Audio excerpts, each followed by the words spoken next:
Hi guys, and happy Saturday. Today is March 6th. Oops, sorry, rolling on the floor there. And I have two different cards that I'm going to do either in one video, depending on how long it takes, or two videos. But I get the question a lot about how long does it really take to make a card? Because a lot of times we pre-cut stuff and people are like, are you being realistic? Can I actually do a card in 10 minutes, or is it going to take me half an hour to do one card? So these are two of my favorite folds. Now this one has been around forever. This is the triangle fold. And I love this one. You can do so many different things with it. And then this is a version, I have a disc from a club I used to belong with that has a bunch of fancy folds in it. And so this is a version of it. I've updated it with a video tutorial I saw from Dawn Griffith. She is a $1 million sales achiever with Stampin' Up. Very, very prolific in cards and sharing cards and folds. So this one is, and I don't know if you can see, it's a double Z fold. Okay, so when I close it, so it looks like that. When it opens, it looks like that, and it does fit into a standard envelope, an A2 envelope. So what we're going to do is we're going to kind of time it. I'm going to see if I can see the time. So we're at, probably by the time I start talking, we'll be at 2 minutes. Okay, so I'm going to show you these cards. I may not fully decorate them, but I'll give you a general synopsis because I don't want this video to go too long. So the first one we're going to do is the triangle fold. Okay, so I have nothing out. So what I'm going to do is I'm going to wheel behind me and get my cutter. And then I'm going to go over. I am going to do, let's see, it's spring. I'm going to do one of my favorite colors. And that is going to be, where are you? Mango Melody. I've rearranged my cardstock. You can never see it because it's off camera. But over there, towards that reflection, which is my sunlight, over there to that side, I have my stamp sets, my punches, my blends, my markers, my stamp pads, and then my cardstock. And I rearranged my cardstock. It used to be in a certain color order. Now I actually have it by the top 3 bins hold all of my soft subtles. The next one does the neutrals. The next does the regals, and the last, brights. I go in alphabetical order. Brights, neutrals, regals, and then subtles. And then I have my white below that and my in colors. Okay, so they're all over there. So here is a full sheet of the Mango Melody. Sorry. Let me get this back out here. You can make 2 cards out of 1 sheet. First thing you're going to do is move that blade up above there so you're not cutting. First thing we're going to do is score. So on the 11-inch side, you're going to score at the halfway mark, which is 5.5. And then on the 8.5 side, you're going to score halfway, which is 4 1/4. Make sure it's up there tight. So right now you have, and I don't know if you can see it, you have those score marks making it into 4 quadrants. Then you're going to take your cutter, and that's why I love this cutter, because it goes down all the way, and you line up that in your, and let me see, I'm probably off page here. Let me do it sideways so you can see it. So I'm lining up, now I have to stand up because I can't see where that groove is. There's the groove. So you're going to line up the corners of the paper in that groove. Hold it and bring it down. And now you're going to cut. Now if your blade's on here, it's not going to go all the way down. So you can do a paper snip, or you can just bring it up a little bit more. Line it back up again and finish the cut. Oops, let me get that. It's hard to do this when you're standing up. So the track and the track. There we go. So there we have, oh, I didn't push all the way down. You know what, I'm just going to get my snips. So those two are behind me. And I'm just going to snip off that last little bit. I can see where the line is. I just didn't push it down all the way. So just going to snip it like that. And then snip it where this didn't go all the way through. Okay. And while I'm turned around here, putting my snips back, I'm going to get my bone folder. Okay. So what you're left with this, and you're going to go ahead and burnish that. And burnish that. And then on this one, sometimes you're a little bit off. So I just make sure that it's pretty much down in the corner. And then I come up here and there. So there's your basic. And like I said, you get 2 out of 1. So then I'm going to go ahead and do this one over and this one over. And again, make sure it lines up and crease it. All right, there we go. I'm going to put this over here for now. The next thing I do is I'm going to make my rectangle layer. So since this is 4 1/4 across, it looks like that's probably either 4, let me see here and make sure I'm still in camera shot. I'm not, sorry. Let me move it up a little bit so you can see. I'm measuring down here. So that rectangle looks like it's 3 3/4, so that would make the next one down to a fourth less than that. So it's 3 3/4 by 2 1/2, that first one. So I'm going to do, I think I'm going to do gray apple green. So walking back over here, like I said, I didn't bring any of this out. So I'm walking over, and usually I would go through my paper scraps, but I'm going to go ahead and just do this with new sheets, just so you can see it. So that first one was 3 3/4. And let me move this back down because I like having my surface protected. And then, oh, what did we say on the other one? We said on the other one it was 2 1/2.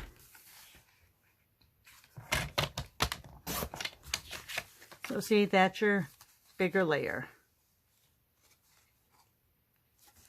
Okay, so if that's 3 3/4 and 2 1/2, then what I'm going to stamp on in white, and I always have a pile of white just laying around right behind me. So if that's 3 3/4 and that's 2 1/2, then I'm going to go 2 1/2.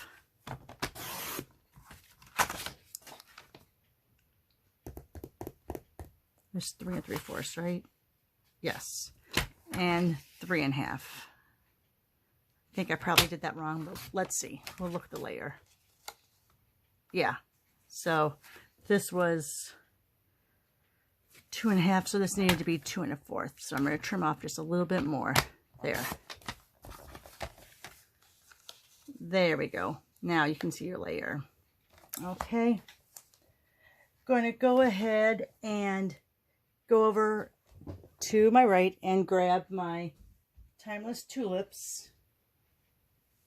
Okay, so here's Timeless Tulips. Now all my full size pads are over there, but since I don't want to be standing up and down for all the different colors, I'm just going to bring out my spots. Now the fun thing about these spots is I don't buy these spots, but I do subscribe to Paper Pumpkin. So every month I get a new spot with my kit.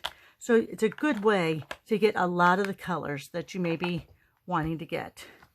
So, and it's part of the subscription. So you get a stamp set, you get a spot, you get the adhesives, you get the card bases, you get all the stickers, cutouts, accessories, all that. So I am going to do a tulip on here. I also, right to my right, have 4 of my main blocks that are in a little holder here. So I'm going to go grab those out. All right, so I'm going to do the big tulip. I'm going to do the smaller tulip. And then I'm going to do the stem. So, and I know I only need the full stem, so I'm going to put the straight one on one side and the curvy on the other. All right. Then I also always have scraps right to the side, so I'm going to put this down here because I'm going to then cut that down to put on the inside of the card, you know, as a little accent piece. So I'm going to put this down here. All right, so let's go ahead. I'm going to do the stems first, because I think it's easier to line the tulip up to the stem than the stem to the tulip. But I'm also going to leave this below because that will be part of my inside look. I got that one really far over. Let me see. Yeah, that'll be all right. And then I'm going to do the curved one. Bring it more over this way. There we go. Bring that out. And then I'm going to do my tulips. I'm going to do one in Rococo Rose. I think that'll look good with the green and the mango. And then I'm going to do one in Gorgeous Scrape, but I'm going to stamp off once. Now these are photopolymer, so I'm going to reach behind me and get my piercing mat. All right, so let's do the big one in Rococo Rose. Now, if this is the first time you're using your tulip, it is a wide base. So the first time you have to like scrape it off on, you know, typing paper, or I use a brown paper bag because it takes some of that coating off, some of that finishing product that is there from the manufacturer. You know what? And I am going to, because I don't like how that was going to go off the edge. So I am going to do it the reverse way. I usually don't do it this way. I always do the stems first, but I'm using a smaller piece than 1/4 of a cardstock, so it was going offline. And maybe, yeah, we'll just do those two. So that's the Gorgeous Scrape, 2nd generation. 1st generation here, 2nd generation there. Now I'll come back with my stems.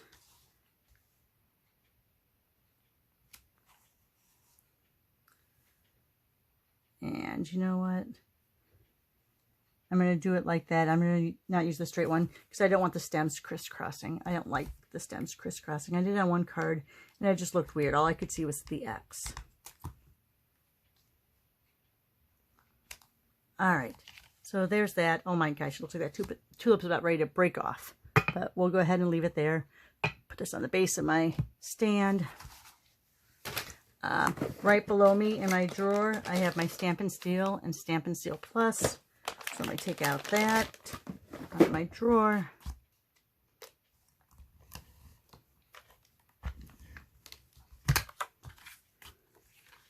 Put it on this. And then this is going to go across like that. Now, you kind of want to look here to see where you want your sayings to be. So, and I usually like to have the piece that flips up to have a background page on it. So on this one I have a bunch. Here, let me show you. This is over to my left, underneath my table. We used to have the pigment powders, and I just loved using those, you know, either on the shimmer white or the whisper white cardstock. So I keep it to my left at all times because you never know I'm going to pull one out. So this is going to be like this. So I have this room here for my saying. So I think I will make this a birthday card. Let's see. So I'm going to make this a Mother's Day card. Mother's Day is a ways away, but I'm going to go ahead and do it. That way I at least have one ready for May. All right, so, oops, sorry, I'm off. I'm lining it up on the block. And I'm going to do this one. Since it's a darker color here, I think I'm going to use, even though it's out of the color family, I'm going to use Garden Green. And I'm going to go ahead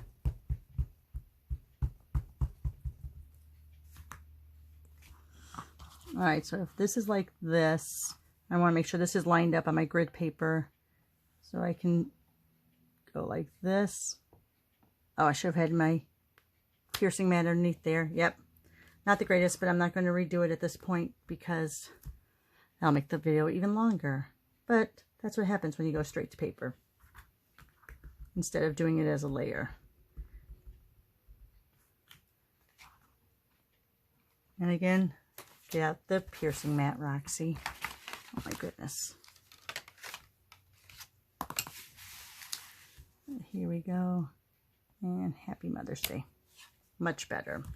And maybe I'll try going in with the Stamparatus later and fixing that.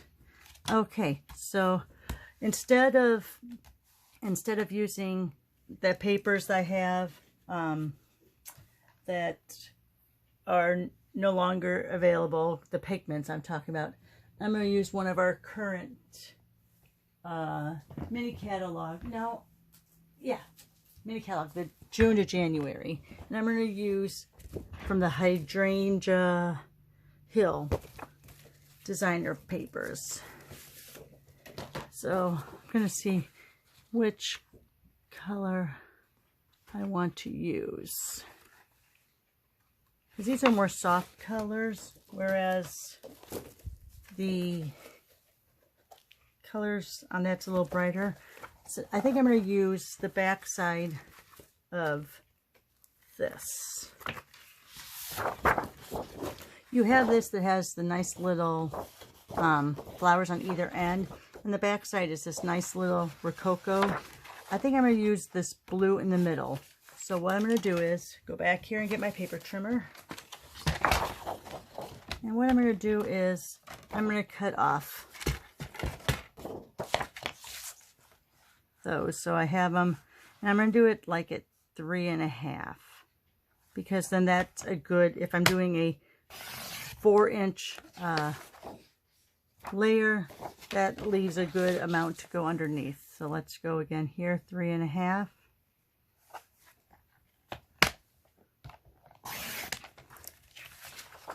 So then I have those. This is going to leave you, as you can see, this is 5 inches left then, right? Because it's a 12 by 12. All right. So if you remember, this is 4.5 by 5, and 5.5. So if I want to do it exactly, I would cut this down to that size, or I'm going to do a layer. So, and I'm going to make it a smaller layer. So I'm going to keep this at 5, which is 1/2 inch less than that, the lengthwise. So this is 5.5, so I'm leaving it at 5. Since this is 4 1/4, I'm going to go at 3 3/4. And then again, lining it up in that channel.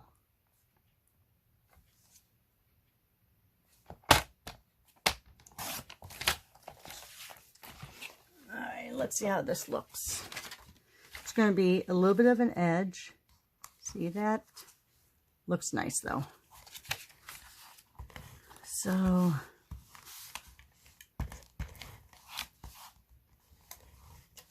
there we go. And if you get over the edge, just go like that, curl it under. And now I'm going to go ahead and kind of hold this above. You know what? I'm going to put this underneath it. It always helps to kind of see where your edges are. There we go. And now we're going to take this. Now you only want to do it on one side of the card. So I'm going to do it on this side. So I'm just going to go on the very corner side.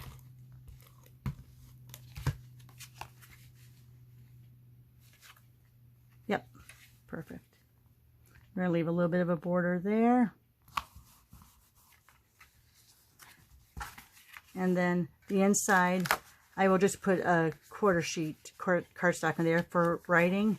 But I'm going to add a few little embellishments. So over here to my left, where I have those pretty papers, I also have all my embellishments. I keep them in, let me show you. I keep all of, this is my enamel dots and pearls, rhinestones, and specialty holder. So this is where I have all these. I'm going to use these pastel pearls. These are also in the mini. I think they're back ordered right now, if I remember right. Not positive, but I'm pretty sure they're back ordered. I'm going to take my take your pick tool, and I'm going to use these colors since they coordinate with the petals. So I'm going to do one there. Why is my, oh, I didn't lock it. I'm like, why does that keep falling out? All right, so we're going to do one of the lighter ones here. And then since that's kind of a light blue and this is kind of a grayish, I'm going to do the last one down here. So there you are. Let me see how long this video is. Yeah, we're already at 20 minutes. So I'm going to go ahead and do a different video using the other one. But this would be your triangle fold where it opens up and you have your message on the inside or your extra writing. All right, guys. Thanks a lot and have a great day.